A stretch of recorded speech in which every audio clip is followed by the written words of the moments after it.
Olá, companheiros, muito bom dia! Começando mais uma análise política da semana aqui na Causa Operária TV. Vamos, todo mundo chegando aí no nosso chat, todo mundo curtindo o vídeo, se inscrevendo no nosso canal, caso você ainda não seja inscrito, se inscreva na Causa Operária TV, clique no sininho para receber as notificações, compartilhe este vídeo com os seus contatos, também nas redes sociais, no WhatsApp, no Facebook, no Twitter, nos ajude a aumentar o nosso número de visualizações aqui do seu canal. Bom, começando mais essa análise política da semana, eu queria dar alguns recados para vocês. O primeiro é mostrar aqui o novo jornal Causa Operária, edição 1104. Aqui está: contra o genocídio, exigir testes para toda a população, com a continuação aqui da entrevista sobre os 40 anos do Partido da Causa Operária com o companheiro Rui Costa Pimenta. Também a continuação do especial sobre os 150 anos do Lenin. Aqui está no nosso segundo caderno, que é o caderno de Cultura, Teoria e História. Uma matéria cultural maravilhosa aqui sobre teatro, Henrik Ibsen e seu teatro revolucionário. Imperdível. Então você adquire o jornal Causa Operária, jornal que existe já há 41 anos, com os militantes do PCO. Você pode entrar em contato no telefone que está aí na descrição do vídeo. Eu vou pedir para a produção colocar também no chat o telefone e você adquire aí o jornal Causa Operária. Bom, queria também anunciar que amanhã nós vamos continuar os mutirões em todo o país, pelo Fora Bolsonaro, distribuindo também o programa de luta para os trabalhadores, para os bairros. Então, nós faremos mutirões nos bairros onde nós já pelo sexto final de semana seguido a gente vem fazendo, né? Novos bairros também serão incluídos aí na nossa lista de mutirões. E se você estiver aí na sua cidade, estiver no seu bairro, queira participar, queira organizar um mutirão no seu bairro, também entre em contato no telefone que está aí na descrição do vídeo. Entre em contato, a gente te ajuda a organizar o mutirão, mandar materiais de propaganda, etc e tal, para que você faça o mutirão. E você pode também fazer o mutirão com a gente, né, nos locais onde já estão sendo organizados os mutirões, como, por exemplo, aqui em São Paulo, no bairro de Vargem Grande, aqui no extremo sul da cidade de São Paulo, na região de Parelheiros, onde, inclusive, na semana passada, nós inauguramos aí o Conselho Popular do bairro, né? Esse Conselho Popular também foi inaugurado em outros bairros, em outras cidades do país, como, por exemplo, no bairro de Ribeirão Fresco, lá em Blumenau. Foi feito Conselho Popular na cidade de São Félix do Coribe, no interior da Bahia. No bairro do Boqueirão, lá em Curitiba, no Paraná. E tem outros conselhos populares também que serão lançados aí pelos companheiros do PCO, pelos companheiros dos comitês de luta. Bom, vou começando então essa análise política, vou passar a palavra para o companheiro Rui, depois a gente volta com mais recados, com as perguntas dos companheiros que estão na internet, e bom, é isso. Bom dia, Rui. Bom dia, Henrique, bom dia a todos. Bom, nós temos aqui hoje uma análise política que tem aí acontecimentos importantes, né? A semana foi movimentada, principalmente com a queda do Sérgio Moro. A imprensa, tanto a imprensa capitalista como a imprensa da esquerda, encheu-se de especulações a respeito das consequências desse acontecimento político. Então, vamos procurar analisar aqui o significado e o que esse acontecimento político indica em termos de perspectiva imediata. Logicamente que a queda do Sérgio Moro ela acaba inserida nessa discussão, que é uma discussão que tem mais de um ano, quase um ano e meio, eu diria, tá? Que é a discussão do Fora Bolsonaro. Recapitulando a questão do Fora Bolsonaro, nós temos que lembrar aqui que no último mês, durante a pandemia, vários setores da esquerda se animaram, saíram da sua habitual letargia espiritual e aderiram ao Fora Bolsonaro. Tá? mas o PT, PCdoB, o PSOL e o restante da esquerda, que é uma esquerda de menor porte, né, organizações pequenas, que gravitam em torno dessas organizações maiores, aí com críticas ou sem críticas.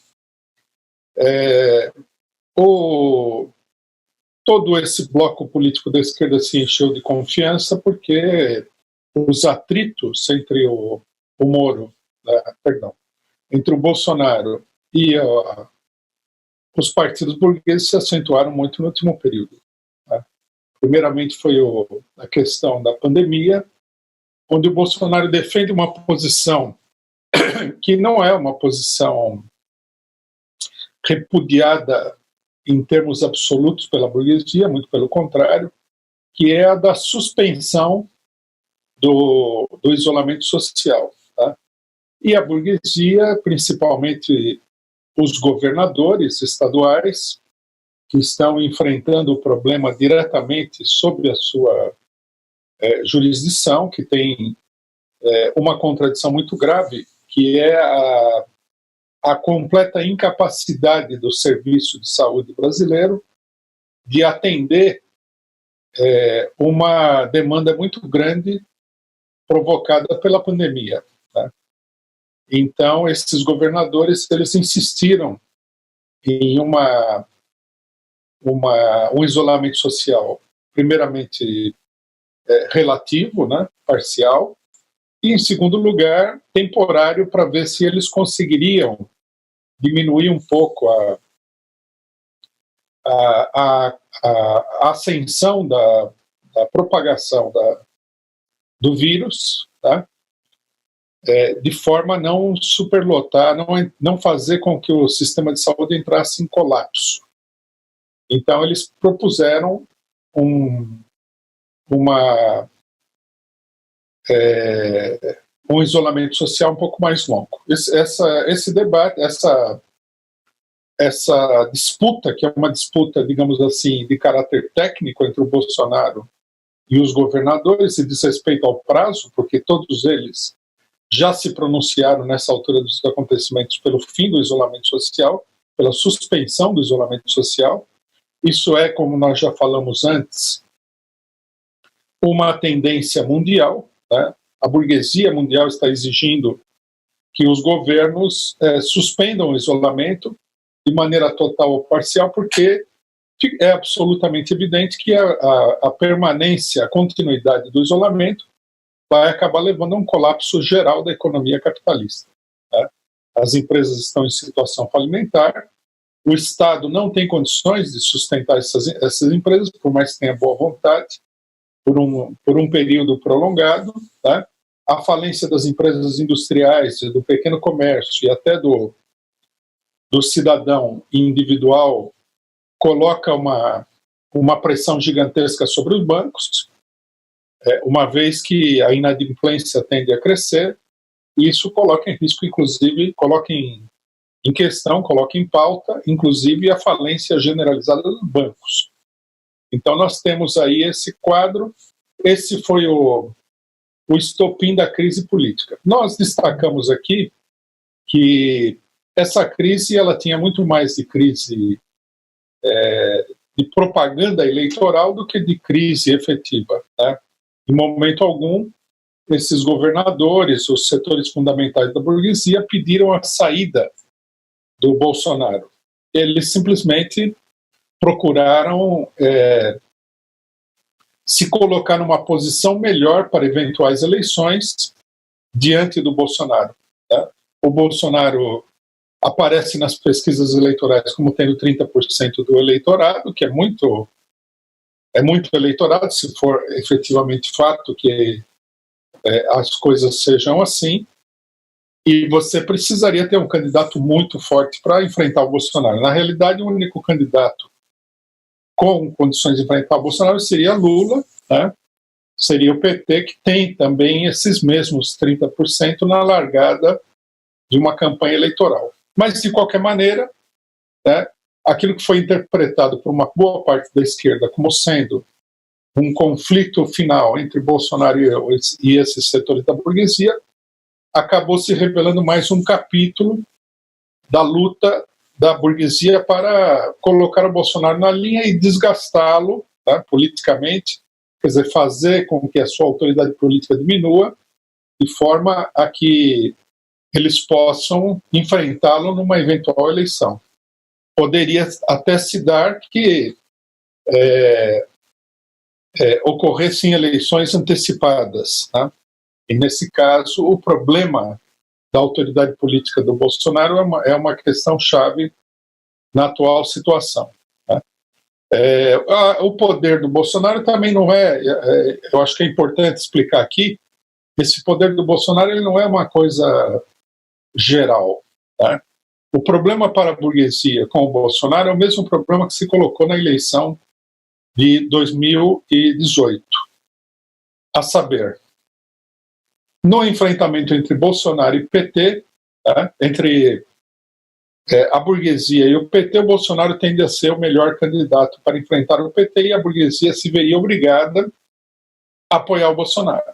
Quer dizer, o grande problema da burguesia não é tanto que ela queira tirar o Bolsonaro, é que ela não se veja obrigada a apoiar a candidatura do Bolsonaro, como aconteceu em 2018, onde ele era a única candidatura com condições de derrotar o Lula, e se a burguesia tivesse se dividido naquele momento, o PT teria ganho as eleições com consequências imprevisíveis para o conjunto da burguesia que deu o golpe de 2016. Bom, agora, mais recentemente, nós tivemos o capítulo dessa crise com o Bolsonaro, das declarações do Bolsonaro em favor do AI-5, das declarações não, da participação do Bolsonaro num ato em favor do AI-5. Né? Muita gente achou também que aquilo lá era a gota que faz transbordar a taça, né? Mas de fato isso daí não aconteceu. E agora nós temos aí a crise com o Sérgio Moro e muita gente aposta que isso daí é o fim do Bolsonaro. Eu acho que, em primeiro lugar, é preciso ter uma certa cautela, né? Não vamos dizer aqui que isso aí não seja uma escalada que possa levar o Bolsonaro a cair, né? Muito pelo contrário, porque a situação é fluida, a crise é muito grande, né? Há muitos fatores e muitas variantes nessa crise, e evidentemente que esse acúmulo de problemas que o governo Bolsonaro está tendo, e esse aqui que aconteceu essa semana é um problema grande, pode levar efetivamente à queda do Bolsonaro. Né? O grande problema ainda para essa queda é que não há uma mobilização popular efetiva pela derrubada do Bolsonaro. O que há é um movimento de propagandístico, né, da esquerda e da direita para desgastar o Bolsonaro. Agora a esquerda está pedindo fora Bolsonaro, estão pedindo que entrem com impeachment do Bolsonaro e tudo mais. Tá? Então, esse episódio com o Sérgio Moro, ele acentua, mas ele não determina necessariamente o fim do governo Bolsonaro. O fim do governo Bolsonaro deverá ser determinado por uma série de lutas políticas. Bom, vamos começar primeiramente analisando, né, a conduta do Sérgio Moro. Sérgio Moro pediu a sua exoneração do cargo de ministro da Justiça, né? E como é no velho e bom estilo Moro, que parece ser o estilo nacional da política burguesa, da política direitista, ele apareceu aí com conversas telefônicas, etc. e tal, fofocas e intrigas, né, tradicionais do Sérgio Moro, contra o Bolsonaro, que é o mesmo método que ele usou no julgamento da Lava Jato, principalmente contra o Lula. Né? Revelações que saíram à imprensa, conversas gravadas de determinados setores que constituíam aí uma revelação de coisas que não têm, em geral, pertinência para o processo judicial, mas que serviam para jogar lenha na fogueira da campanha política da burguesia contra ele, né? E agora o Sérgio Moro aplica a mesma metodologia, que parece ser a metodologia dele, né? Tradicional, é a metodologia, inclusive, de muita gente, de espalhar aí conversas privadas que ele teve com integrantes do governo para incriminar o governo, para o deleite da imprensa capitalista, etc. e tal, né?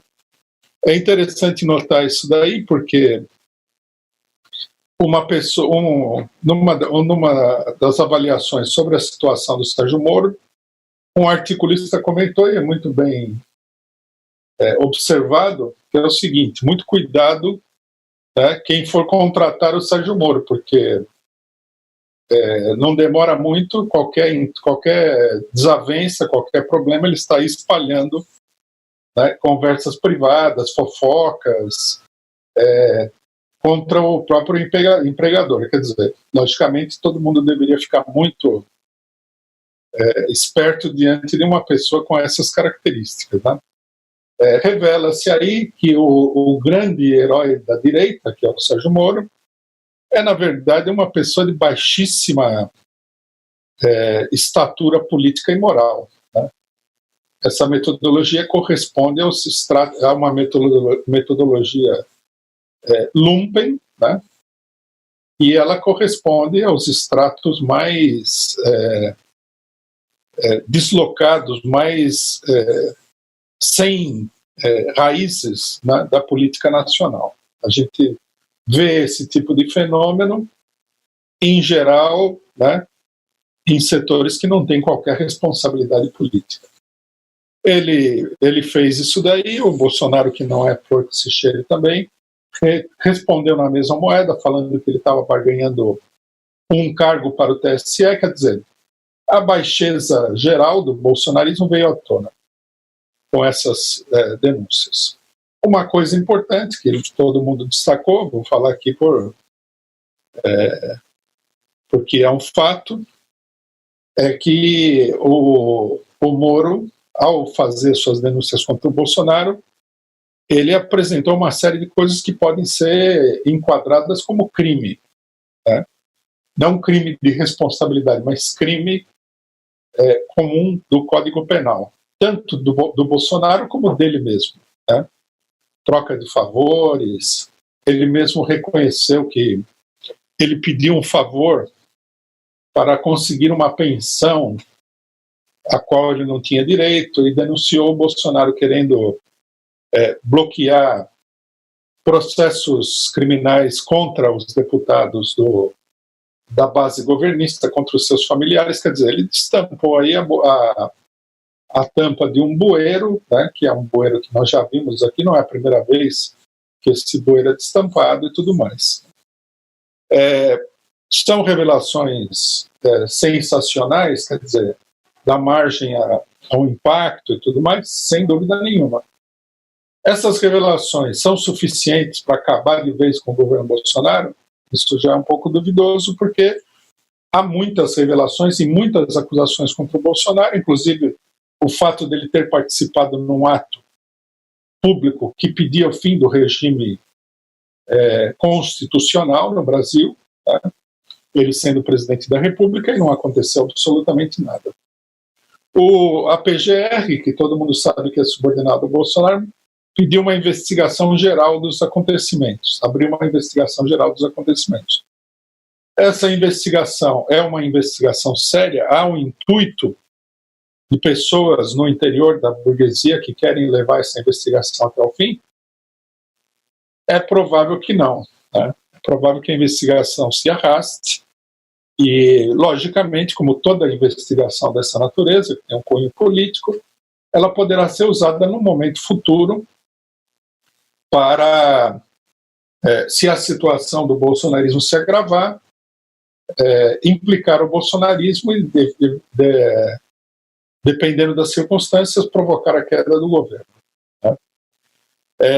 Alguns setores políticos se pronunciaram, principalmente o Fernando Henrique Cardoso, que falou que o Bolsonaro deveria renunciar para o país não ter que passar pela via crucis do impeachment, uma declaração que também não dá a entender que o pessoal está levando adiante mesmo efetivamente o impeachment, porque se você tem o intuito e um certo consenso para levar adiante um processo de impeachment, você não vai pedir que a pessoa renuncie, você abre o processo de impeachment e força ela a renunciar no meio do processo, porque o processo será vitorioso. E de mais a mais, ninguém vai renunciar porque o outro está pedindo, né? Muito menos o Bolsonaro. De todos os presidentes que passaram pelo Brasil no último período, um dos menos parece ser sensível a esse tipo de formulação é o próprio Bolsonaro. É sintomático, né, da situação, embora a gente deva esperar um pouquinho para verificar esse fato, que o presidente da Câmara, Rodrigo Maia, e do Senado, não se pronunciaram a respeito dos acontecimentos. Quer dizer, eles vão analisar a situação, né, e a princípio não pareceria que eles estariam aí se lançando decididamente por um impeachment do Bolsonaro.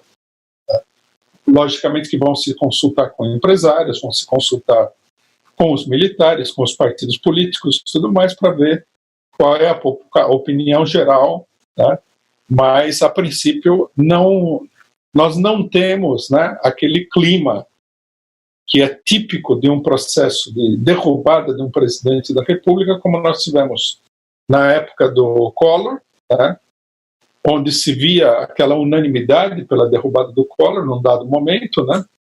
A campanha contra o Collor foi muito mais forte do que a campanha contra o Bolsonaro nesse momento.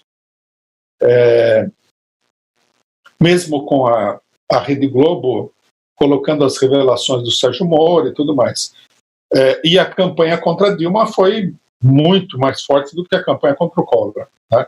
Até porque a medida de resistência do governo do PT é muito maior pelo apoio popular que ele tem do que um governo Collor que era apoiado apenas pela burguesia. Então nós não apareceu ainda, né? Não quer dizer que não exista, mas não apareceu ainda aquela combinação, aquele consenso no interior da burguesia de que o Bolsonaro tem que sair. Os jornais, né, pegaram aí algumas declarações de empresários, inclusive empresários ligados ao bolsonarismo, que diziam que o governo Bolsonaro está no fim, que o Bolsonaro está decepcionando, que eles estão preocupados com uma próxima crise, que seria a crise com o Paulo Guedes, etc. e tal. Mas também nada muito conclusivo. E os militares, aparentemente, se mantêm apoiando o governo Bolsonaro. Logicamente que os jornais retratam que os militares estão preocupados porque eles não querem ver o governo Bolsonaro cair.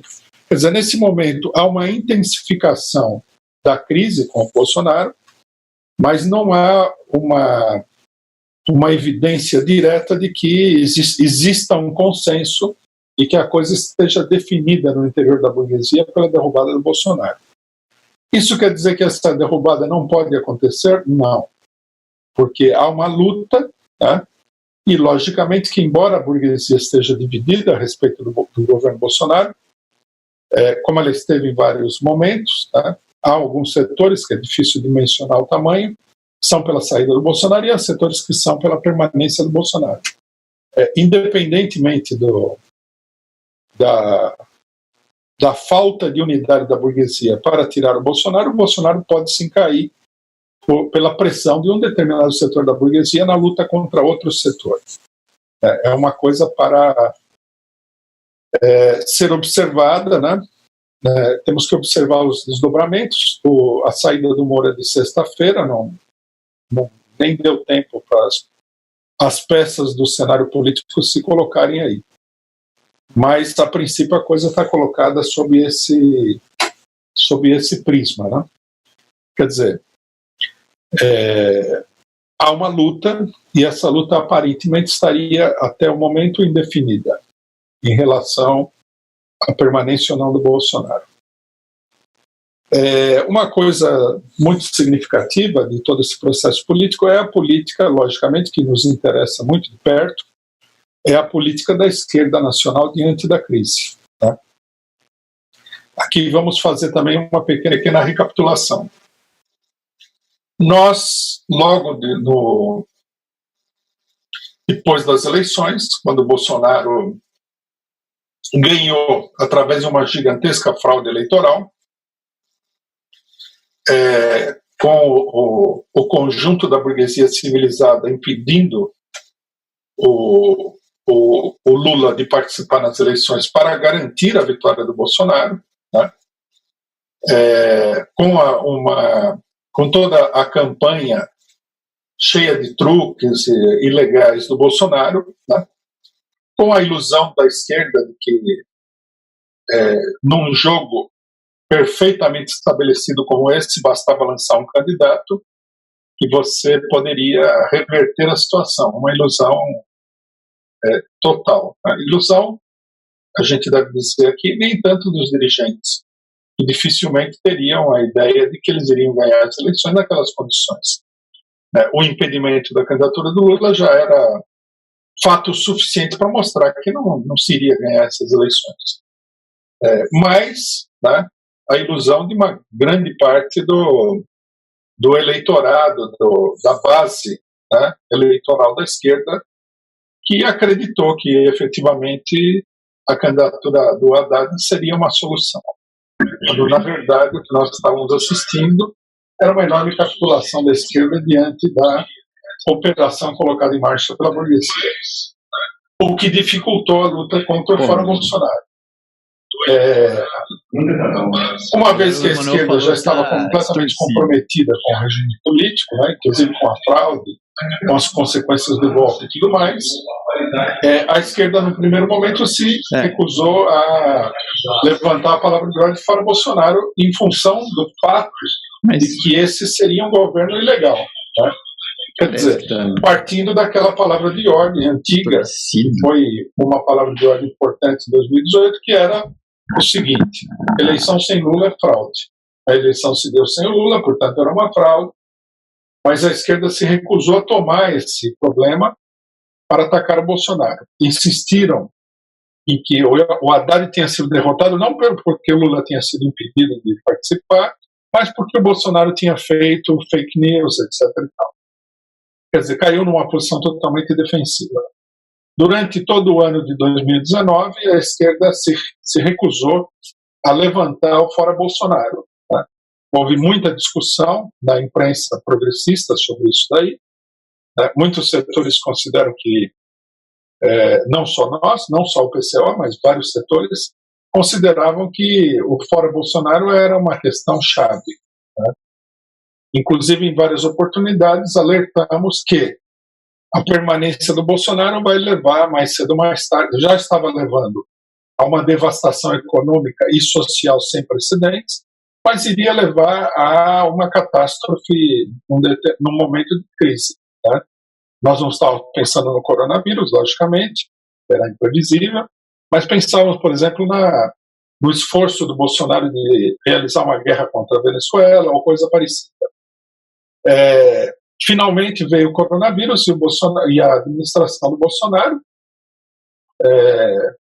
acentua, né, a política genocida do conjunto da burguesia, que consiste em deixar a população pobre, né, sem nenhum tipo de suporte, sem nenhum tipo de defesa da parte do Estado. Quer dizer, uma catástrofe. Essa catástrofe ela foi tomada pela esquerda para levantar agora o Fora Bolsonaro. Bom, o que nós precisamos analisar aqui é qual é o fundamento real dessa política de Fora Bolsonaro que a esquerda está levantando agora, né? Muito entusiasticamente. Uma política que eles se recusaram a levar durante todo o ano de 2019. Tá?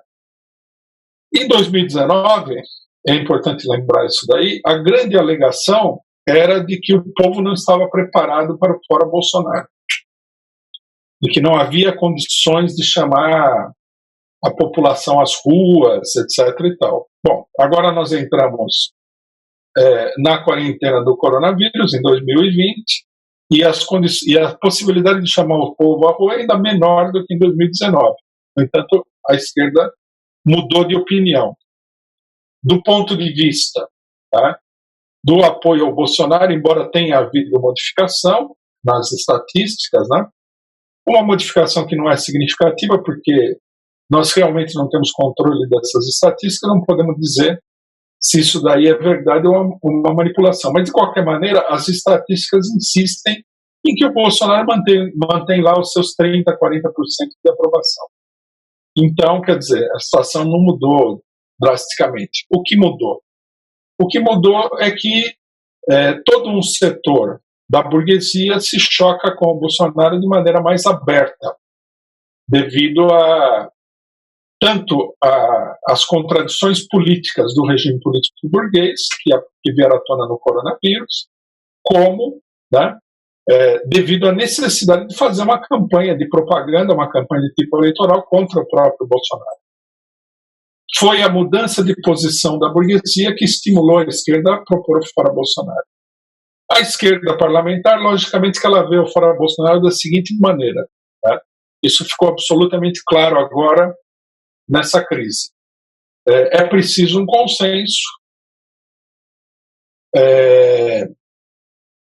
no interior do Congresso Nacional, eventualmente com outras instituições, como o STF, né, para que se aprove o impeachment do Bolsonaro. Quer dizer, a saída do Bolsonaro deveria se dar através de um consenso com a direita do país, né? Por exemplo, principalmente, nesse caso, o DEM, que controla as duas casas do Congresso Nacional. Quer dizer, as expectativas, as esperanças políticas da esquerda estão colocadas nos deputados de direita, na bancada de direita, e não na força da mobilização popular. A queda eventual, fictícia ou real, do prestígio do Bolsonaro, ela serve simplesmente como um combustível para essa campanha do Congresso Nacional, como uma justificativa para que o Congresso Nacional leve adiante uma política de impeachment do Bolsonaro. Então, logicamente que o que nós vemos agora é que isso daí é parte de todo o debate que foi realizado em 2019, é que a esquerda fica completamente a reboque da direita no que diz respeito à questão essencial da situação política, que é a questão do poder político no país. Quando a esquerda aplaude, né, os governadores de direita, como Dória, como Witzel, como Caiado, dizendo que eles são melhores que o Bolsonaro e tudo mais, a esquerda quer dar a entender para as suas bases e para a população em geral que eles estão conquistando o apoio da direita. Na realidade, o que está acontecendo é exatamente o oposto. É a direita que está conquistando o apoio da esquerda. Com uma pequena mudança na política da direita, que não é, na realidade, nenhuma mudança significativa, que é a intensificação do choque com o Bolsonaro, a direita conseguiu o apoio da esquerda. Então, nós temos uma situação no país hoje em que a direita tem iniciativa política, tá? Partidos como o DEM, PSDB, etc., tem iniciativa política, e a esquerda tem a política de apoiar a direita. Isso daí já apareceu durante o coronavírus em outros episódios, como foi o episódio do auxílio emergencial, onde a esquerda apoiou a direita na questão do auxílio emergencial. A esquerda apoiou a direita também na questão da política econômica do pacote de guerra, e a esquerda está completamente a reboque dessa direita. É uma coisa absolutamente clara, né? Isso significa que, né, nas circunstâncias que nós estamos observando, vai acabar que, se a burguesia decidir tirar o Bolsonaro, porque a questão está nas mãos dela, está nas mãos da burguesia, o significado disso vai ser muito pequeno. Não, vejam só a seguinte situação. O Bolsonaro coloca aí um ministro da Saúde que é um picareta, um defensor da privatização da saúde pública, um homem de direita que combateu a política dos mais médicos, etc. e tal.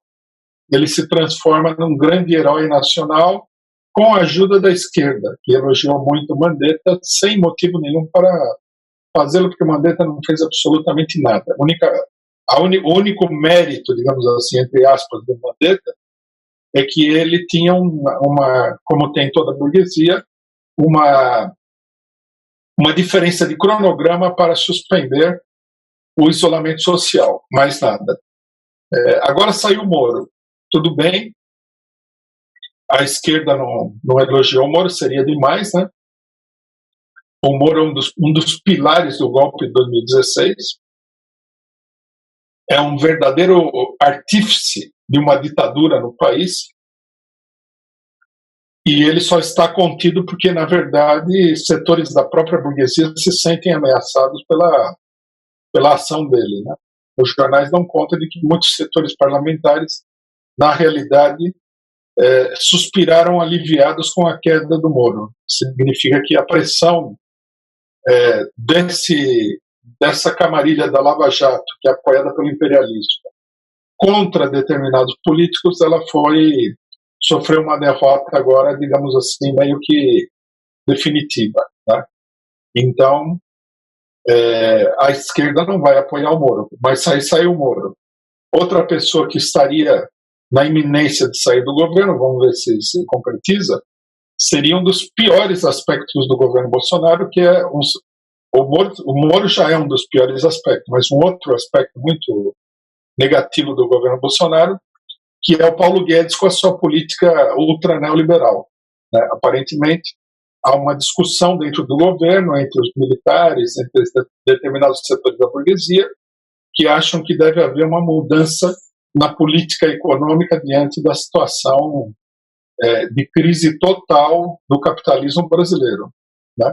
Ou seja, que o governo deveria sair do ajuste, da política de ajuste a todo custo, e deveria embarcar numa política de subsídio para os capitalistas que estão indo à falência. Isso também é uma tendência mundial, há uma discussão mundial sobre isso, que não é resultado de nenhuma consideração específica da burguesia, mas é um resultado direto da crise. Aí saiu Paulo Guedes.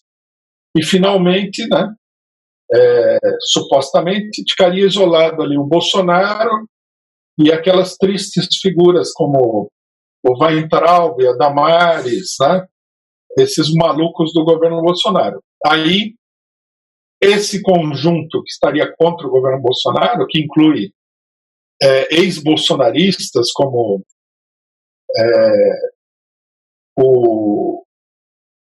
deputados que romperam com Bolsonaro, Dória, etc. e tal, fariam um impeachment, né? Só pela descrição que nós estamos fazendo desses acontecimentos, dá para perceber o que aconteceria. Seria uma espécie de vitória, né, de todo o bloco que apoiou o Bolsonaro, só que sem a camarilha do Bolsonaro, né, uma camarilha de extrema-direita. Tudo bem, né, é óbvio que o Bolsonaro é uma ameaça, mas na medida em que esses setores eles não estejam apoiando ou dando um aval para o Bolsonaro progredir numa política mais antidemocrática, né, essa ameaça bolsonarista se vê muito diminuída. Mas o importante é o seguinte, que nós teríamos nessas condições um impeachment feito por toda a direita, né, contra um setor muito específico da direita, que é o Bolsonaro. Esse impeachment seria uma vitória popular?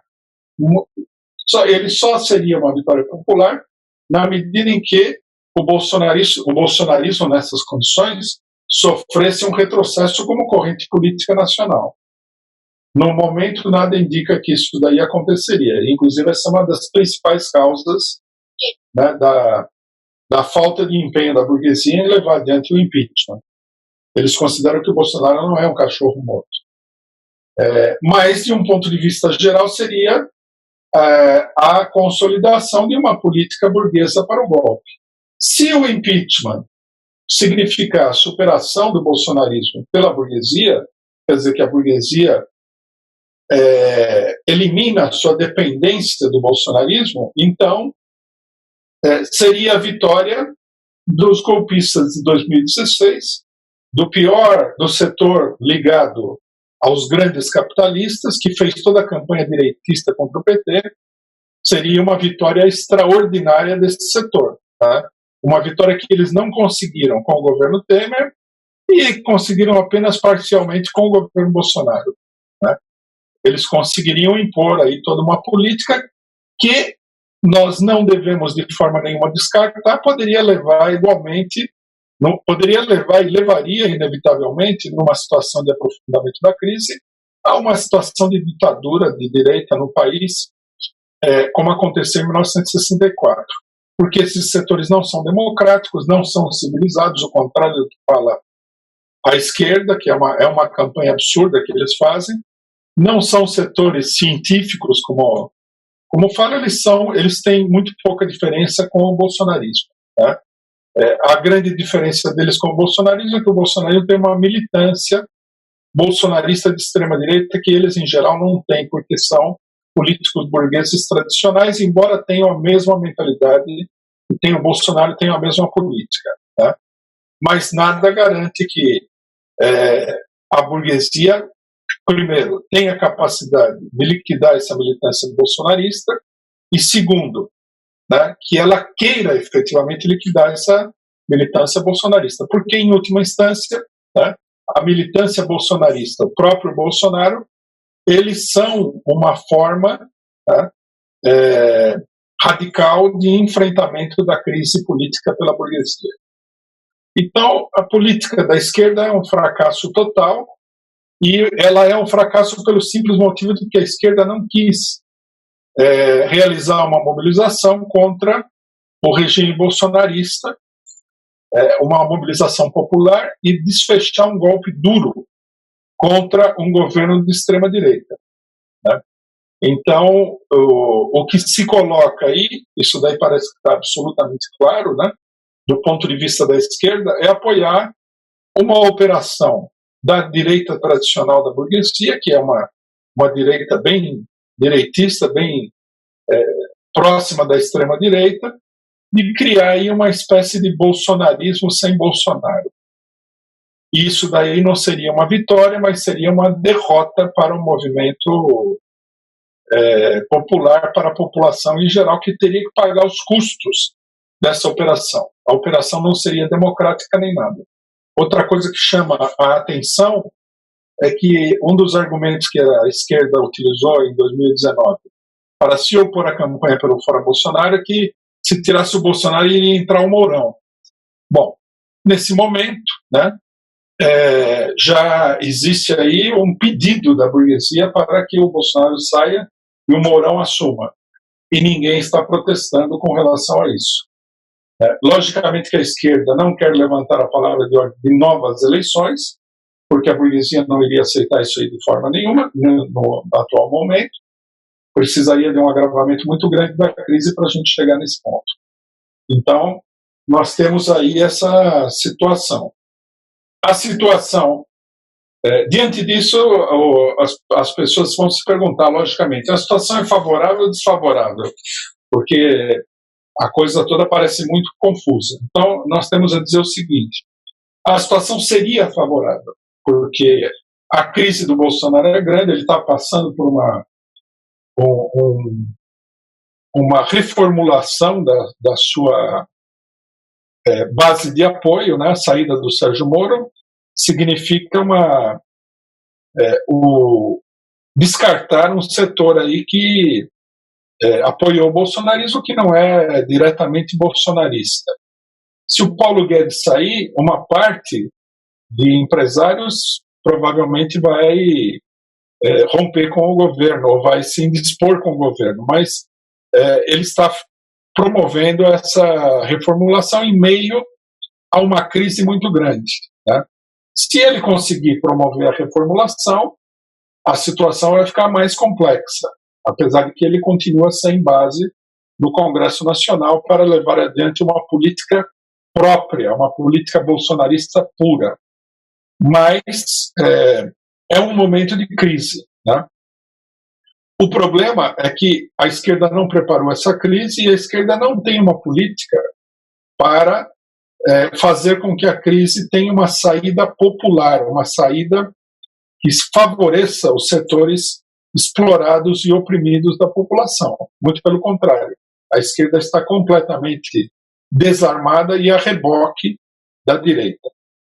Bom, diante disso, queria colocar uma outra questão que é muito importante também, está relacionada com essa, que diz respeito ao 1º de maio. Né? Apareceu aí um artigo na imprensa do PCdoB, o site vermelho, onde um articulista fala que já foram feitos convites para o 1º de maio para o João Dória, o Wilson Witzel, o FHC e o Rodrigo Maia, para participar do 1º de maio virtual. Tá? Então, vamos analisar um pouco essa situação, porque isso aí é de uma gravidade sem precedentes do ponto de vista da esquerda.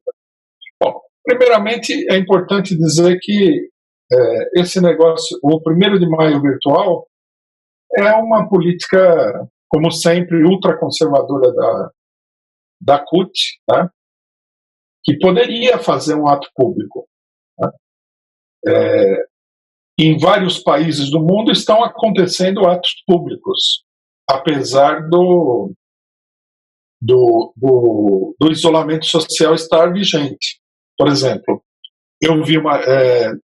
nós vimos aí uma notícia de que foi feito um ato em Israel, com mais de 1.000 pessoas, onde as pessoas respeitaram aí as normas de segurança para a saúde pública. Né? Por que não fazer esse ato? O ato poderia ser um ato menor, não vamos levar 100.000 pessoas e tudo mais, mas se poderia fazer o ato de qualquer maneira. O fato de não fazer o ato é ruim, porque significa, né, uma concordância com todas as medidas ditatoriais que foram tomadas pelos governos estaduais, no sentido de reprimir, de proibir e reprimir as manifestações públicas, uma coisa que é inconstitucional, que é ilegal e que é um ato ditatorial. A CUT aí, com esse bom mocismo de vamos respeitar a quarentena assim de uma maneira extremada, ela acaba concordando, tá, com essas medidas repressivas. Em segundo lugar, o ato é feito, tá, é apresentado assim como ato unitário das centrais sindicais. Isso daí é importante dizer, nós temos dito sempre, né, que esse negócio de ato unitário isso é uma farsa. Essas centrais sindicais nunca contribuíram em nada para a luta do trabalhador. Tá? É importante para as pessoas que não conhecem bem a história do movimento operário brasileiro dizer que as chamadas centrais sindicais, na sua maioria, tá, na sua quase totalidade, são um restolho da ditadura militar, que não foi eliminado quando foi criada a CUT em 1983. Né? A criação da CUT eliminou uma parte dessa casta que vem da ditadura militar, mas não chegou a eliminar na sua totalidade. E agora elas estão aí como um peso morto para o movimento operário e é apresentado, né, que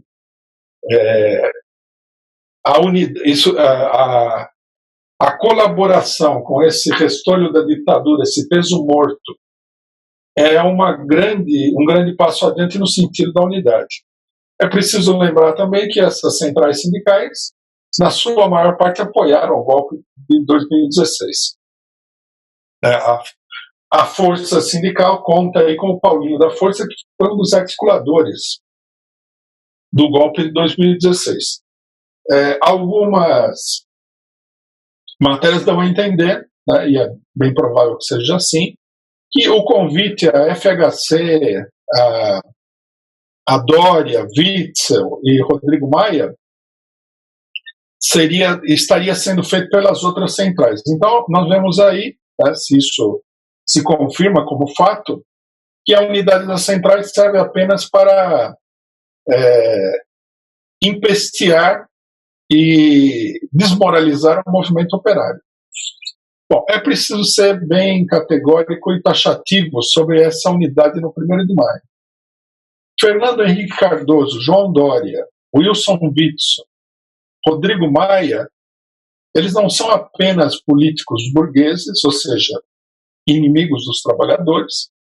O 1º de maio é um ato da classe trabalhadora, é um ato de classe, tá? E os políticos burgueses nunca deveriam ser convidados a participar de nenhum 1º de maio, por mais que eles fossem políticos democráticos e progressistas, etc, etc, etc. Tudo que a gente quiser imaginar que um político burguês possa ser e que normalmente ele não é. Mas esses políticos, além de serem políticos burgueses, eles são políticos burgueses de direita.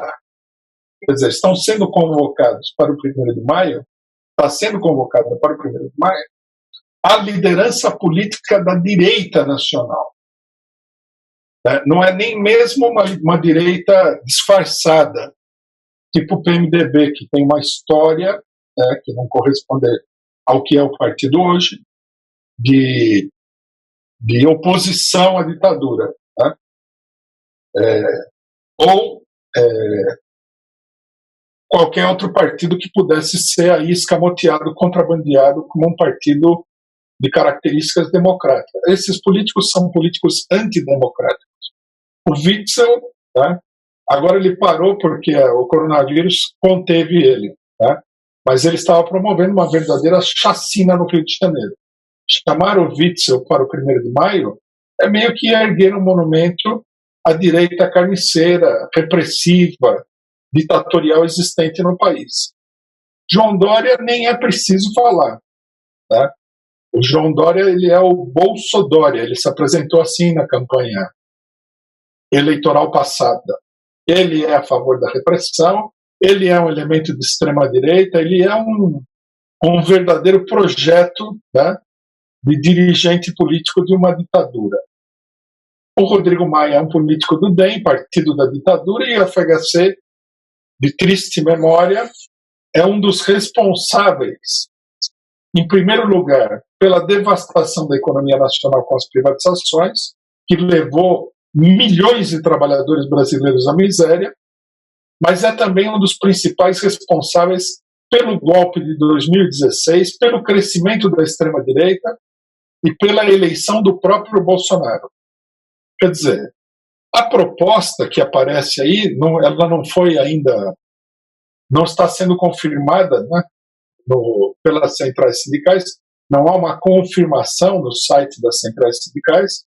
A proposta é uma proposta de 1º de maio com bandidos, os piores inimigos da classe trabalhadora, os piores inimigos políticos da classe trabalhadora. É um escândalo político, é um escárnio, é uma desmoralização total da luta dos trabalhadores, é uma desmoralização da luta contra o golpe de 2016.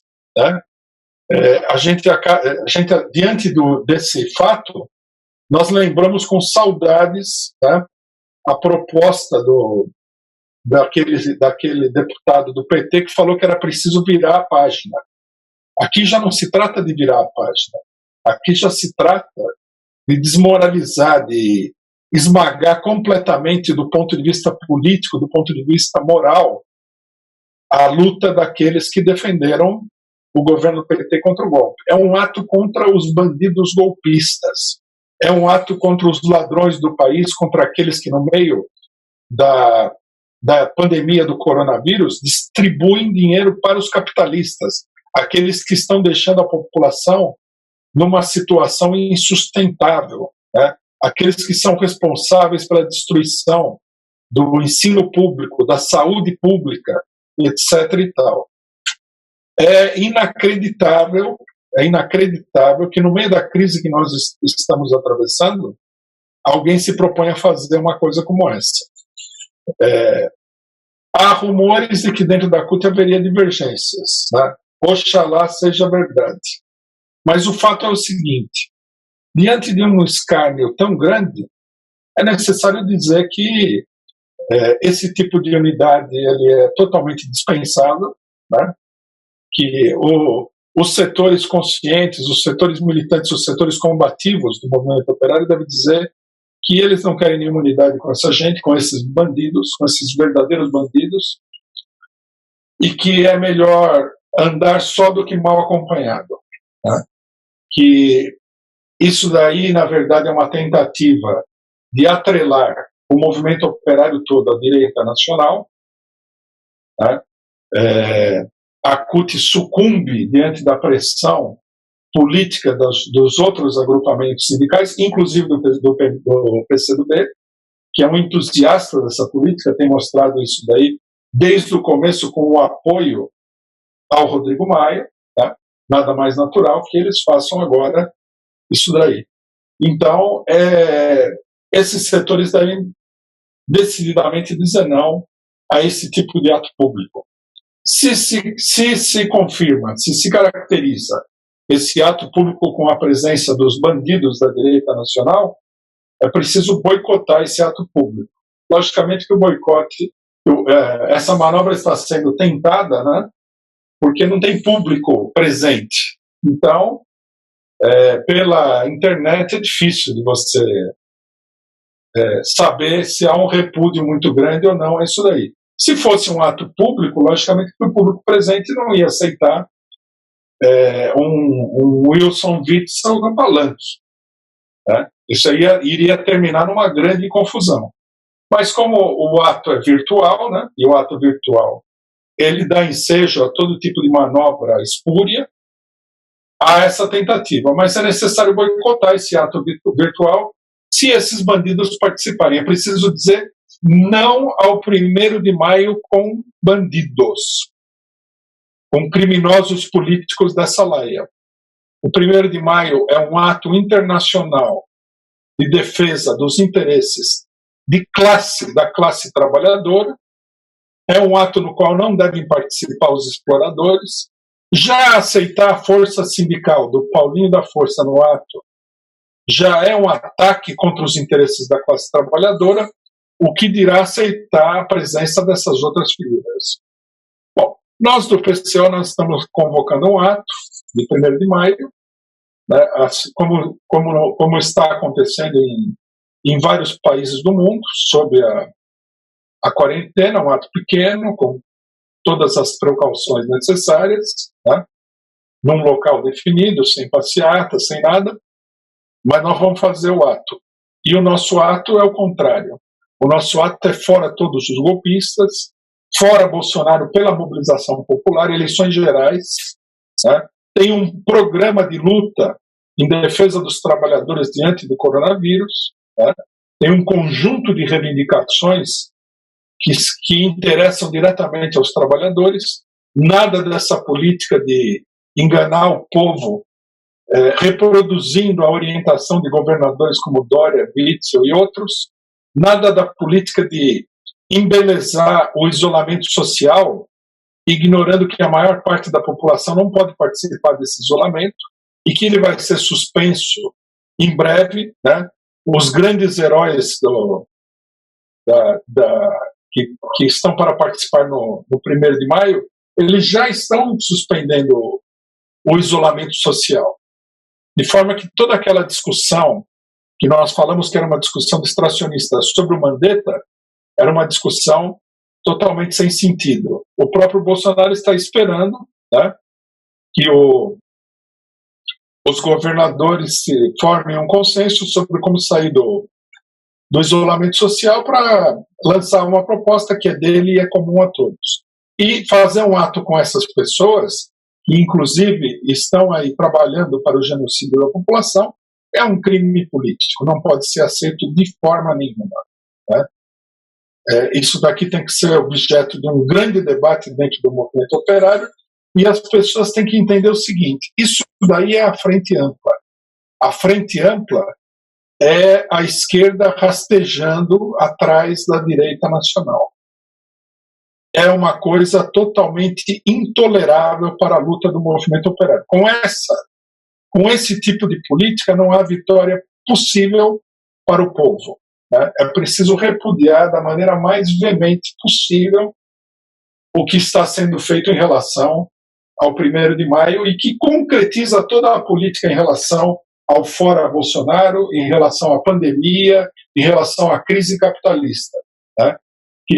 Para concluir, queria chamar a atenção de todos que nós estamos entrando num período de grande crise do capitalismo e que essa grande crise do capitalismo precisa de uma intervenção enérgica dos trabalhadores. É preciso que as organizações dos trabalhadores se mobilizem para defender, né, a classe trabalhadora sob condições muito desfavoráveis do ponto de vista econômico, contra os ataques dos patrões, porque a crise econômica não é que nem um tufão que acontece, né?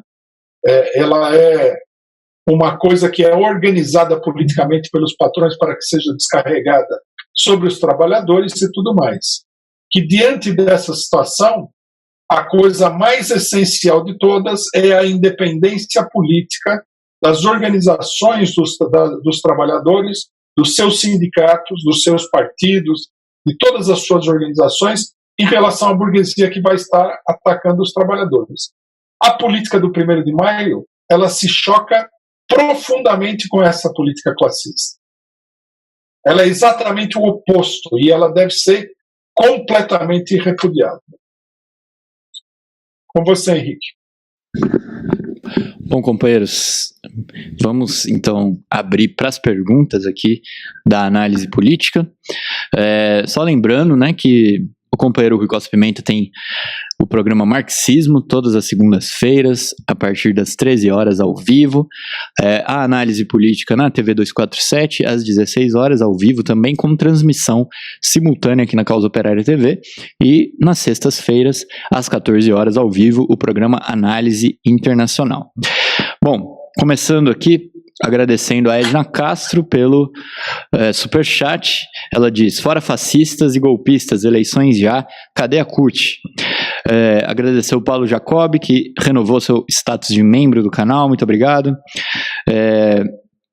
E também aqui ao superchat da Elizabeth Novi, muito obrigado, da Rosilene também, e da Maria Ângela Abduch, muito obrigado pela contribuição.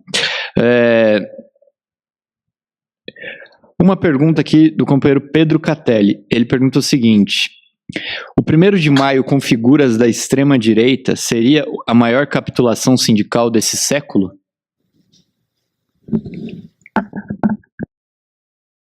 Eu acredito que daria para caracterizar dessa forma, embora, né, o movimento sindical ele sempre esteve aí entravado, né, pela política de um sindicalismo que é um sindicalismo, em última instância, de extrema-direita. A força sindical, por exemplo, né? Seria talvez a maior capitulação da CUT diante da força sindical, esse tipo de 1º de maio, porque a força sindical, ela todo ano praticamente faz 1º de maio com essas características, né? É o 1º de maio que é feito com a Fiesp, o 1º de maio é feito com a Bolsa de Valores de São Paulo, aqueles 1º de maio onde eles distribuíam, onde eles sorteavam aí, apartamentos, automóveis e tal, para atrair o trabalhador mais atrasado e tudo mais. Quer dizer, do ponto de vista dessas outras organizações sindicais, não dá para falar em capitulação, mas do ponto de vista da CUT, talvez seja a maior capitulação. Pergunta do Joxil, agradecer o superchat dele. Ele diz o seguinte: pode-se dizer que o aparente dinamismo político da esquerda na era Lula e na primeira eleição de Dilma era, na verdade, o resultado de um período raro de concessão da burguesia? Por que essa mudança? Olha, eu acho que não dá para a gente dizer que tenha havido um dinamismo da esquerda na era Lula. Na realidade, a esquerda era o governo e uma coisa muito característica desse período é que a esquerda atuava a partir do governo. A atuação dos sindicatos decaiu, a atuação do MST decaiu, a associação dos movimentos populares decaiu, porque eles ficavam à espera das decisões que vinham de cima, ou seja, do governo, uma política que é completamente oposta aos interesses dos trabalhadores. Os trabalhadores têm que estar... Vamos supor que a gente caracterizasse esses governos, o que não é possível, como governos de trabalhadores. Mesmo nesse caso, os trabalhadores deveriam estar mobilizados o tempo todo, né? Você só pode conquistar alguma coisa se estiver mobilizado. Então, o dinamismo da esquerda era um dinamismo de tipo governamental, institucional. Mas entre as bases, entre os trabalhadores, isso não existia. Quando o PT pediu o governo, a esquerda, de um modo geral, né, muita gente achou que era só o PT, mas, na verdade, a esquerda, de um modo geral, perdeu totalmente a iniciativa política. Mais uma pergunta aqui. Eu queria agradecer o superchat da Silvia Lux. Ela pergunta: qual deverá ser as consequências para a pasta da Justiça com a saída do Moro? Pode estar previsto um maior ataque ao Lula e partidos de esquerda? Pode. Saída do Moro não significa nada, diz que o ataque vai diminuir. É possível, né? E eu acho que a burguesia secretamente está comemorando a caída a burguesia política, né? Os setores políticos da burguesia secretamente estão comemorando a queda do Moro, porque o Moro abriu processo contra vários políticos que a oligarquia política do país não gostaria que ele fizesse. Agora, a pasta já foi indicado aí para a Polícia Federal um elemento da ABIN, quer dizer, que a pasta da Justiça sai da Lava Jato, ou seja, de setores judiciais, né, mais diretamente ligados ao imperialismo, e cai na mão do aparato militar, o que não é meio, num certo sentido, para a esquerda, né, que é diferente da situação da direita. Para a esquerda sair da frigideira e cair direto no fogo. Mais uma pergunta aqui da companheira Lília Miranda. Ela diz: até onde vai a capitulação da esquerda pequeno-burguesa? Olha, ninguém sabe, né? É esperar para ver. Ela pode ir muito longe. Pode acontecer dependendo da situação, na eleição de 2022, a frente ampla aparecer com um candidato para derrotar Bolsonaro. Né? De repente, sei lá, um Rodrigo Maia, sei lá o quê. A gente fica até preocupado de pensar isso daí. Mas tudo é possível. Né? É o contrário de uma palavra de ordem que a esquerda centrista lançou durante a greve geral de 1936 na França, quando eles falaram: tudo é possível. Né? E aí os stalinistas, que são totalmente contrários a que as pessoas imaginem que tudo seja possível, falaram: nem tudo é possível. Mas nesse caso aqui, a direitização, a gente deve dizer que tudo é possível. Que o pessoal não deve se surpreender com a capacidade da esquerda de capitular diante da burguesia.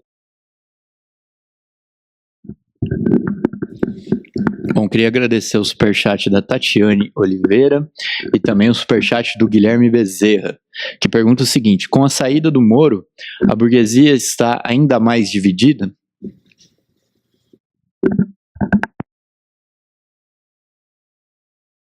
Não, eu acho que o Moro ele vai engrossar aí as fileiras da direita que briga com o Bolsonaro. Briga num sentido muito limitado, né? Eu acho que a divisão permanece aí. É uma coisa complexa, porque a gente não sabe se isso daí vai ser um enfraquecimento ou um fortalecimento do Bolsonaro. Porque o Bolsonaro, visivelmente, ele está procurando adquirir um controle pessoal do governo dele, que ele não tem esse controle. O ano de 2019 foi marcado pela luta, pelo controle do governo Bolsonaro. Muitas coisas que aconteceram, ele não concordava, ele fez meio forçado. Ele está procurando adquirir uma autonomia, uma independência. Se ele conseguir, é uma coisa complexa, né? É uma coisa muito difícil, é uma vitória para ele. Se a crise se aprofundar e ele cair, também pode acontecer, aí seria uma derrota. Então, quer dizer, é um panorama um tanto quanto complexo.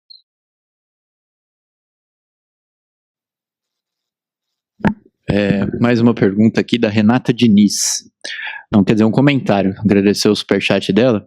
Ela comenta: a esquerda parlamentar corre o risco de ser presa. Querem pensar em seus próprios carguinhos e vão se dar mal.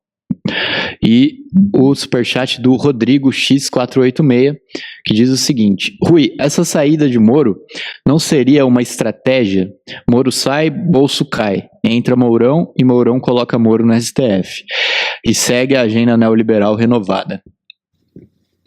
Não acho que seja uma coisa tão acertada assim. Pode até acontecer alguma coisa dessa natureza, mas eu acho que a queda do Moro é uma contradição real dentro do governo Bolsonaro.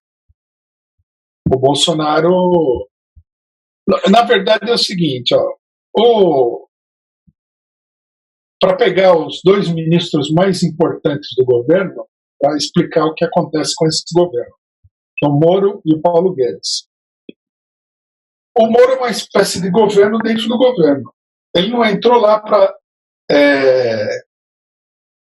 cumprir ordens do governo Bolsonaro. Ele entrou lá como um poder, né, que é todo um grupo da Lava Jato, apoiado pelo imperialismo, etc. e tal, para levar adiante uma política própria, que logicamente não destoava fundamentalmente do governo Bolsonaro.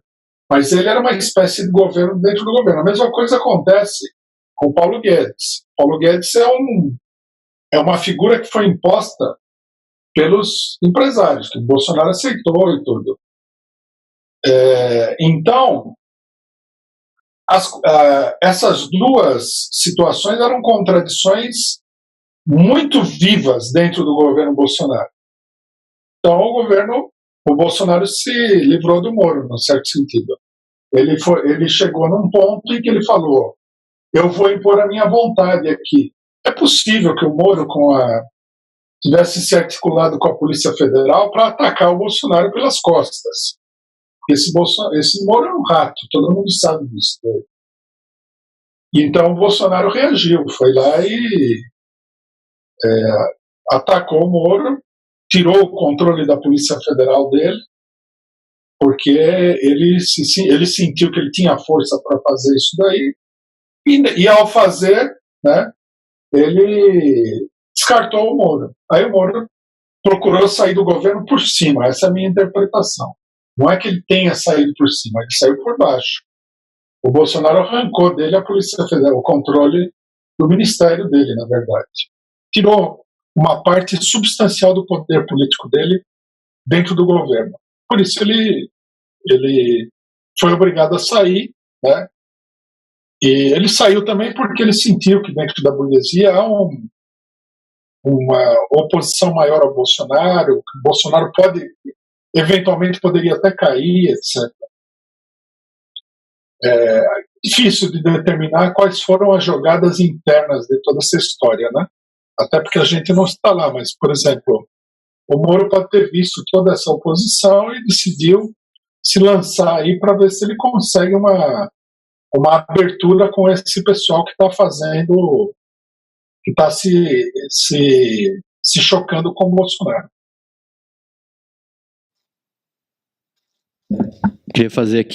Eu queria agradecer o superchat do Thiago Vieira, que pergunta o seguinte: eleições gerais com Lula inelegível, esquerda desorganizada e Haddad como candidato de novo, isso é inviável, Rui?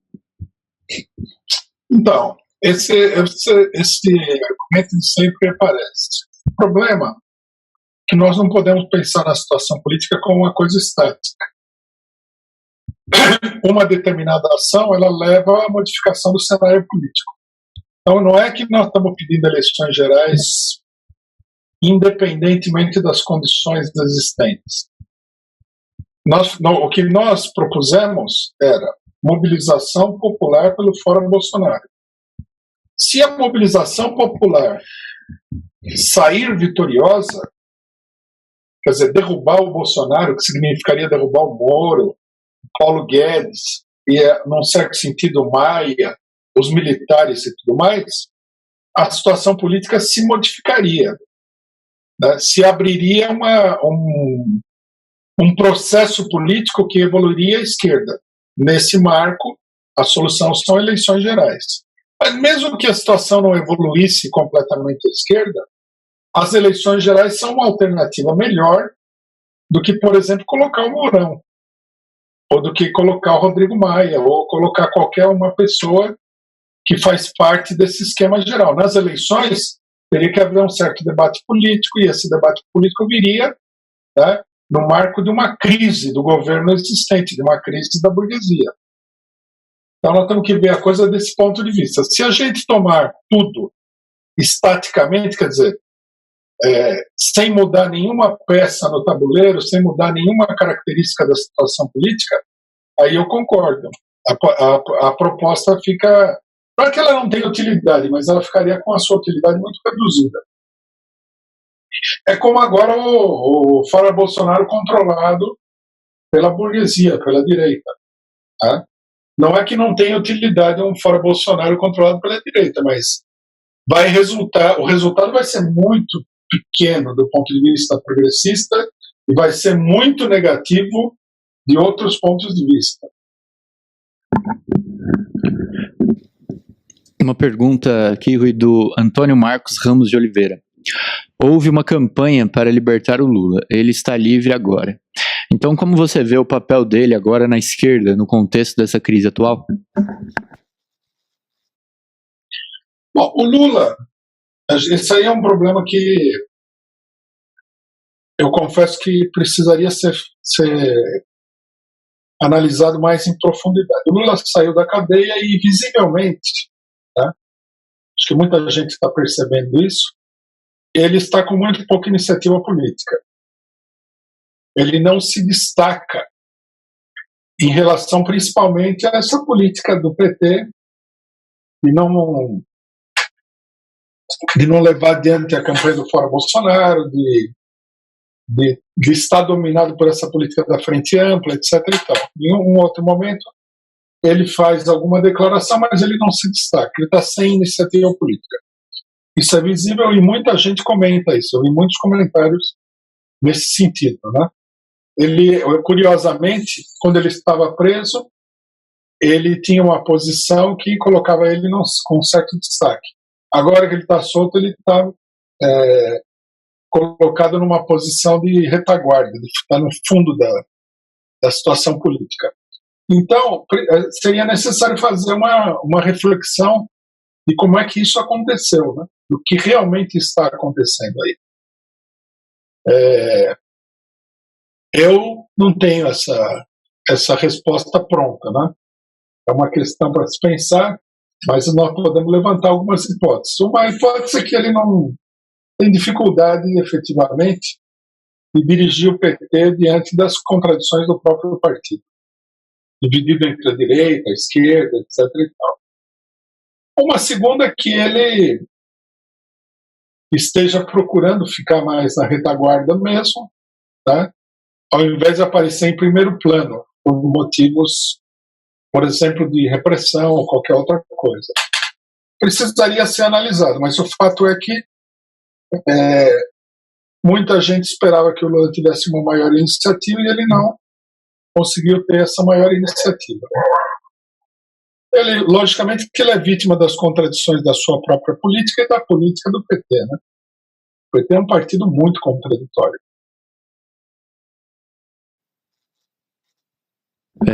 Eu queria agradecer o superchat da Lourdes Melo e fazer a pergunta do Francisco Tadeu, do Chicão.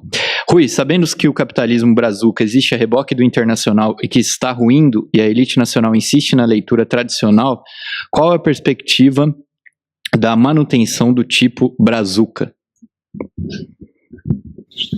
Isso é um problema muito importante para a burguesia. Se a burguesia brasileira tivesse alguma independência e algum voo político maior, ela teria que pensar em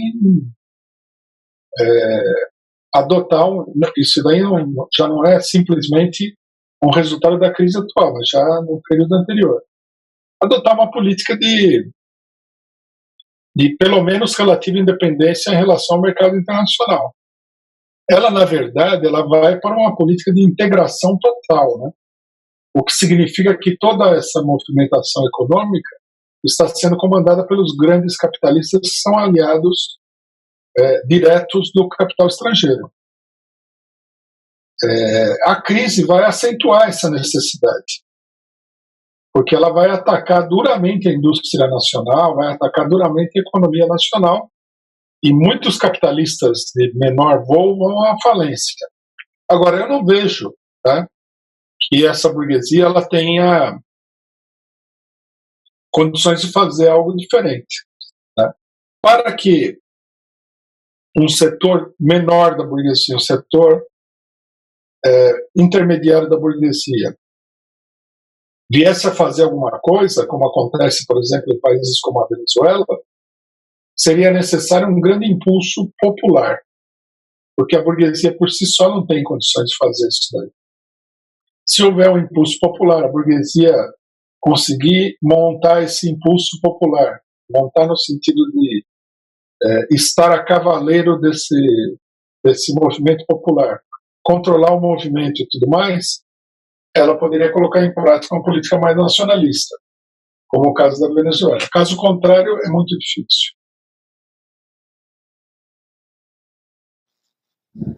Próxima pergunta é do companheiro Tiago Assad. A crise no interior da direita torna precipitada um golpe dentro do golpe rumo a um endurecimento total do regime?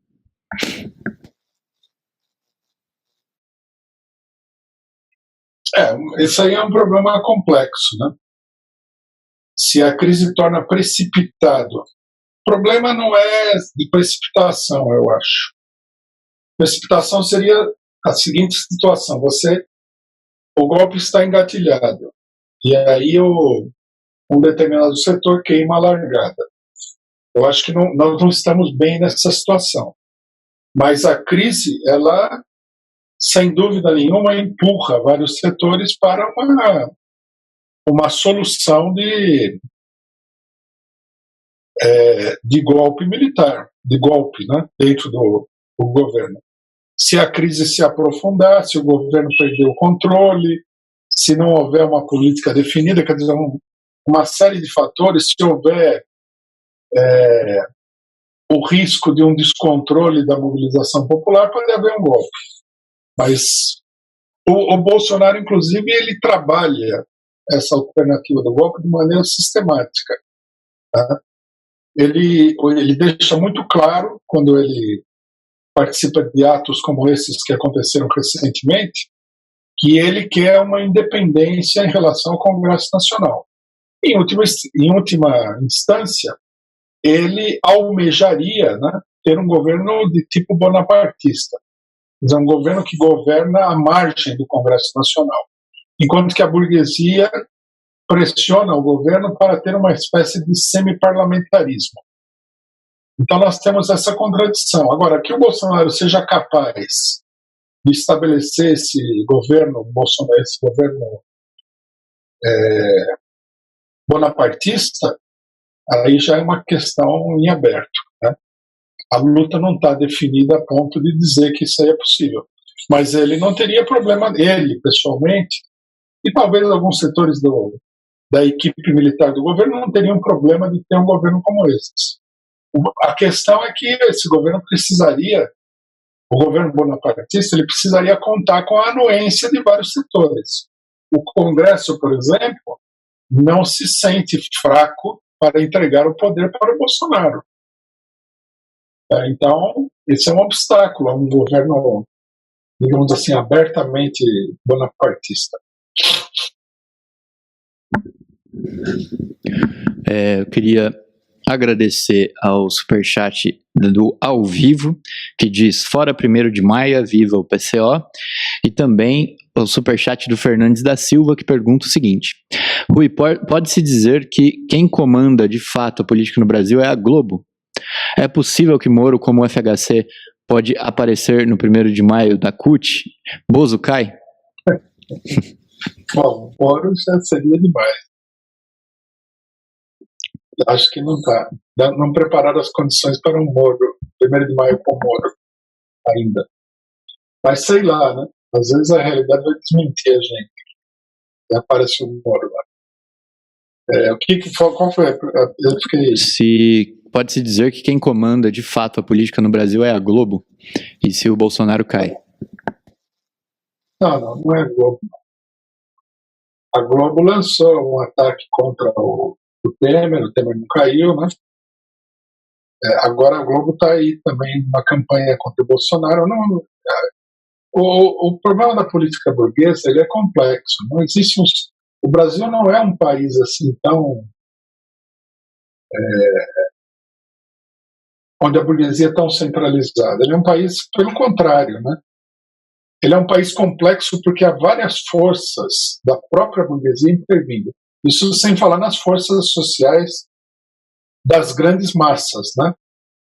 A classe média, a classe operária, a população rural e tal. Então, isso daí torna o Brasil um país muito complexo e torna a análise política brasileira também uma coisa complexa. Não há um dono da política nacional. Né? Existe um bloco da burguesia que é digamos assim, grosso modo, o dono do país, tá? Que é um bloco que é formado entre o capital estrangeiro, os grandes capitalistas nacionais, que são esses capitalistas nacionais que não têm nenhum pingo de espírito nacionalista, né? Estão ligados ao mercado mundial em geral. Aí se agrupam os capitalistas intermediários, que são capitalistas que trabalham mais para o mercado interno do que para o mercado externo, que estão vinculados às oscilações da política econômica brasileira e tudo mais. E é um setor da pequena burguesia que, digamos assim, é um funcionalismo, um setor operacional da burguesia na política e na economia. Esse bloco é o bloco que domina o país. A Rede Globo tem um papel importante nesse bloco, lógico. Como tem os bancos também, que tem um papel importantíssimo. Tem um papel mais importante. Mas o bloco, para poder dominar... Uma coisa que é importante é o seguinte: para que a burguesia possa dominar, esse bloco precisa estar unido. Quando ele se divide, né, muito profundamente, porque ele tem muitas divisões e muitos atritos, quando ele se divide muito profundamente, o país politicamente entra em crise. Foi o que aconteceu na época da ditadura. Um setor da burguesia se deslocou para a oposição à ditadura, o setor da burguesia continuou apoiando a ditadura. Isso daí deu lugar, né, a uma crise de 10 anos até que a coisa se resolvesse com a substituição do governo militar por um governo civil. E mesmo assim, a crise continuou depois disso daí. Então, é uma coisa complexa, né? Esse bloco, ele é como se ele fosse aquele jogo de armar que fosse sendo modificado o tempo todo, né? Numa hora, por uma série de circunstâncias políticas, um setor desse bloco vem para o primeiro plano. E aí formam-se novas alianças. O bolsonarismo ele reflete essa situação. O bolsonarismo o que é? É um poder econômico? Não, é um poder político. Ele tem uma base social e tem esses malucos aí que são o pessoal, né? A oficialidade do bolsonarismo.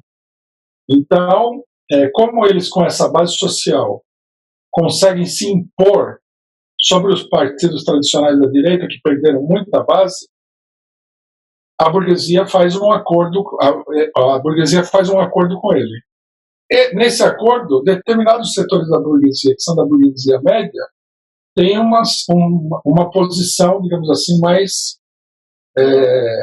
próxima do governo, enquanto que outros setores pressionam o governo de longe. Então é uma coisa bem complexa essa armação.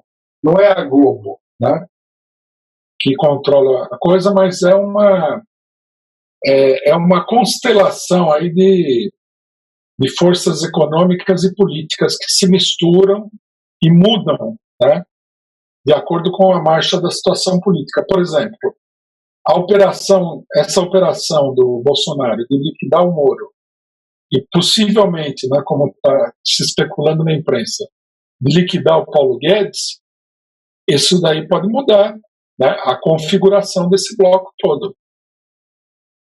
Precisa ver como é que cada um vai aceitar, né? E também nós temos que entender o seguinte: o bloco não funciona só por acordo. Há situações que se impõem, por exemplo, esse bloco não escolheu o Bolsonaro, visivelmente. Eles queriam o tradicional governo no PSDB, mas não teve jeito. Essa direita se impôs aos outros setores, porque a coisa tinha que passar pelo terreno eleitoral em alguma medida. Então é uma coisa muito complexa. Agradecer aqui ao superchat do Joxil, que pergunta: Rui, dá para mobilizar o povo agora com a pandemia? A esquerda ainda terá essa força política diante da pandemia? Dá para mobilizar o povo. Primeiro que tem mobilizações, né? Eu estava olhando lá o site da CUT hoje para ver o que tinha sobre esse 1º de maio. Tinha nada. E aí tem uma foto de uma mobilização dos trabalhadores, todos na rua de máscara, protestando lá. Quer dizer, não tem jeito. Chega uma hora você tem que protestar. Lógico. É preciso levar em conta a situação da pandemia, mas a mobilização ela pode ser feita. Um desserviço que a esquerda está fazendo é propagar a ideia de que você não pode botar o pé para fora de casa de jeito nenhum. Isso aí é uma bobagem. Você tem que tomar cuidado, você tem que fazer isso e aquilo, mas de um modo geral, né, amplos setores do país estão na rua, as fábricas estão trabalhando, não é? É um mito de classe média, né? Infelizmente, os dirigentes sindicais também são de classe média, embora alguns deles tenham vindo da classe operária. Próxima pergunta, o superchat do Guilherme Ferraz. Muito obrigado. E ele diz: e a burocracia militar dentro dessa crise política? Como, numa possível queda do Bozo, por cima seria a negociação desta burocracia com a burguesia? Essa burocracia ela tem um papel importante, mas nós temos que lembrar também que essa burocracia ela tem um problema, que é o que fez com que ela se aproximasse do Bolsonaro, né? Que é que o Bolsonaro ele tem uma influência política grande nas bases militares,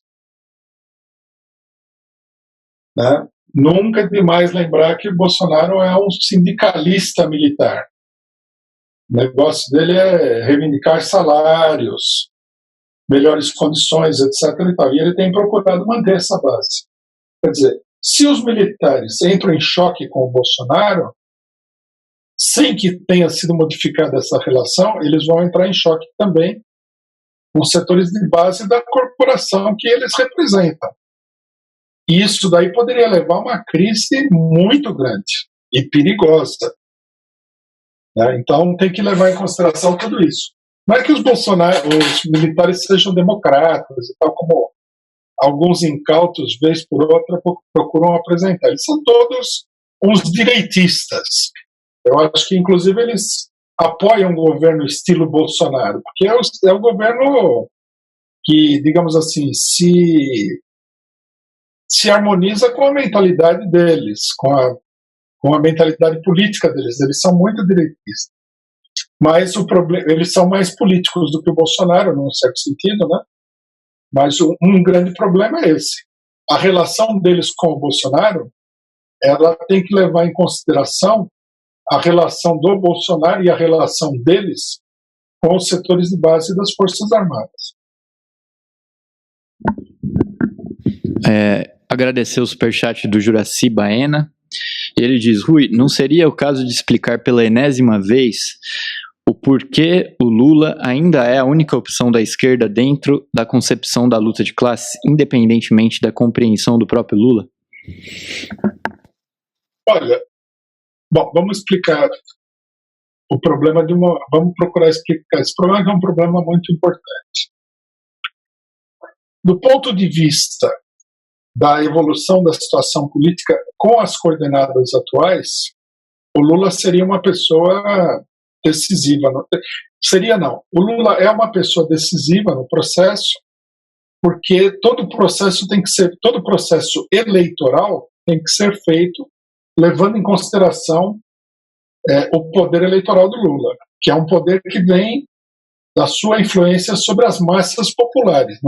Não é também um fenômeno meramente eleitoral, embora seja muito um fenômeno eleitoral. Então, quer dizer, não dá para você analisar, fazer planos, traçar perspectivas para a situação política sem levar em consideração a figura do Lula, tá? Que em várias situações, mas principalmente nas eleições, vai se colocar de uma maneira decisiva. A eleição presidencial de 2022, que preocupa já todos os setores políticos do país, da burguesia. A questão é, se o Lula não participar, é uma eleição. Se o Lula participar, é outra. O Lula tem condições de transferir os votos dele para um candidato pangaré do PT, que nem o Fernando Haddad? Sim, não, talvez, como ele fez com a Dilma, é possível. Então, ele é uma figura decisiva e as eleições revelam isso daí. Ele é uma figura decisiva também do seguinte ponto de vista. Se o país explodir, a burguesia não tem nenhuma pessoa capaz de com autoridade sobre as massas exploradas. Tá? Mas o Lula é uma figura com uma certa autoridade. Então, ele também desse ponto de vista, ele é uma figura importante. Se nós vamos... do ponto de vista da política de esquerda, tá? Na medida em que o Lula tem toda essa popularidade e que ele está sendo perseguido e tudo mais, a política correta seria exigir que a vontade popular fosse feita. Tá? Ou seja, que o Lula fosse candidato, que ele pudesse concorrer, que ele ganhasse as eleições. Digamos assim, a saída democrática evidente. E que a esquerda, em geral, né, falando genericamente, sem levar em consideração nenhuma situação concreta, deveria apoiar isso daí, porque vai no sentido oposto à política geral da burguesia. Vai de encontro a essa política da burguesia. Então, o Lula continua sendo uma figura fundamental. O problema é que as saídas que o Lula propõe, né, esse é o grande problema do Lula, elas são todas saídas institucionais. São todas saídas por dentro do jogo político tal como ele está sendo feito hoje. Né? Ele poderia, por exemplo, fazer uma campanha para garantir a candidatura dele nas eleições de 2022. Ele poderia fazer essa campanha pela recuperação dos direitos, ele poderia jogar pesado nisso daí. Eu não vejo ele jogar pesado nisso daí. Então, num certo sentido, ele abdica do papel dele como protagonista para ocupar aí uma espécie de papel de coadjuvante, né? Eventualmente eleger o candidato do PT. E ele também, né, a posição dele com relação a esses setores da burguesia é uma posição um tanto quanto ambígua. Ele falou, eu não tenho nada para discutir com o Temer e o Fernando Henrique Cardoso. Tá? Mas agora a CUT poderá aceitar, né, vamos ver como é que a situação se desenvolve, um 1º de maio com essas características. Ele vai se opor a isso daí? Ele vai se colocar contra? Ele deveria, na minha opinião. Quer dizer, então a situação do Lula é uma situação bastante complexa, né, nesse momento aqui. É uma situação complexa porque, de um modo geral, a esquerda não tem nenhuma independência, nenhuma autonomia da burguesia, o que dificulta uma política própria do Lula. O Lula teve condições de levar adiante uma política própria, mas no momento em que a esquerda estava rompida com essa direita aí.